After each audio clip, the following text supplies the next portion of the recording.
Hello everybody, I'm Kim with HouseFit. I'm going to be showing you an exercise called cone weaving. So we're going to be weaving through cones, and there's a couple reasons why this is really great to do. So balance-wise, it's not always that straightforward to move in and out of objects, right? So making small turns throughout objects, that's something that we do throughout our lives in our home. We want to make sure that our stepping is good with that our posture is good with that. This exercise also can bring on a little bit of dizziness for some of us who have a little bit of vestibular weakness or inner ear weakness. And so that's actually a good thing, that we would bring on a little bit of dizziness to challenge that inner ear, make it stronger, so that weaving in and out of things doesn't bring on that dizziness anymore.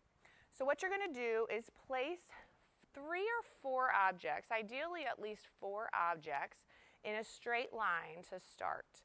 And if this is new for you and you're a little nervous about it, make those items a little bit further apart from each other, and then you can bring them closer together as you get better at it. So something like a toilet bowl plunger or even a shoe box, but something that gives you some height so that you don't have to look down constantly and not have good posture while you're doing that. So I have these cones set up here. And what I'm going to do is work on keeping my head up, taking nice, good strides as my arms swing throughout.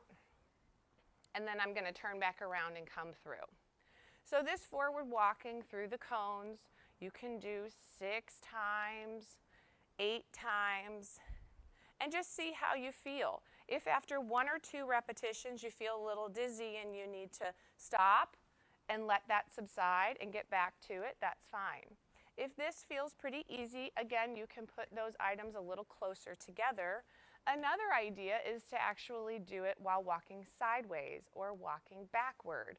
So maybe I'm going to sideways step through these items. That can be pretty challenging. And if you feel like you're pretty good with backward walking, you could challenge that further by weaving through backward. That's a really challenging thing. You want to make sure that you're still taking nice big steps and being safe. But again, you can weave through 6 to 8 times. See how you do. Take breaks if you need to, if you get a little bit dizzy. This can be done every day to challenge a little bit of balance and some of the inner ear. So give it a shot and have a great day.